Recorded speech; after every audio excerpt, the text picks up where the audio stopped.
FBI raid on Trump's house. Did you believe him? Probably not, and he shouldn't have, because the DOJ is still refusing to release the affidavit that supposedly justified the search warrant.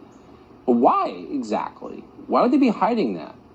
Well, there are not many lawyers we trust and respect, but Harmeet Dillon is certainly at the top of that list. So we talked to her at great length for a brand new episode of Tucker Carlson Today. Here's part of what she told us.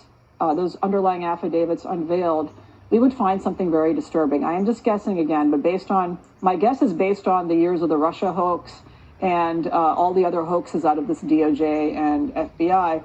I think you're going to find that there were some convenient, either even journalist stories. You might find Maggie Haberman's tweets or Maggie Haberman's articles as a basis for somebody inquiring into something, the New York Times writer.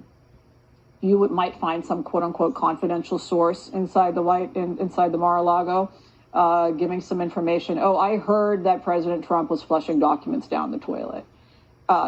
Some pretext to get this as a fishing expedition. But once you had a lawful search warrant and you gather materials pursuant to that lawful search warrant, you can use those materials, even if they have nothing to do with the underlying crime.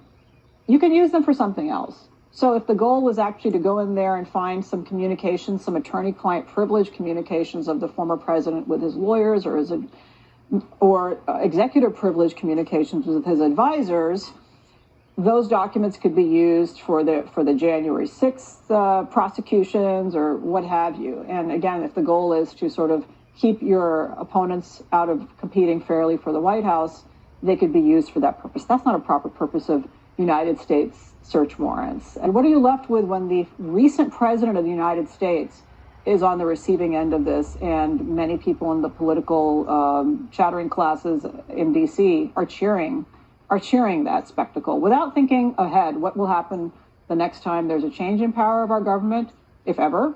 What will happen in those circumstances? If ever, right? If ever. How worried are you about, this is moving fast, does it set off alarms? It's chilling. It's chilling. And in my nearly 3 decades now of practicing law and over 3 decades in the law profession, I think this is the most dangerous and divisive time I've seen politically and legally in our country. Dating back to the time that in 2016 summer when Hillary Clinton was on the receiving end of chants, lock her up, et cetera, lock her up, right? For all of that, President Trump and Republicans never lifted a finger to go in that direction and try to jail somebody in the opposition party, your recent opponent. And that's because there is some decency on one side of the aisle here, but on the other side, there seems to be a bloodlust. But that bloodlust will be answered with bloodlust on the other side as well. And there are calls on the right side of the fence as well. Hey, when we get power back, we need to prosecute all of these people.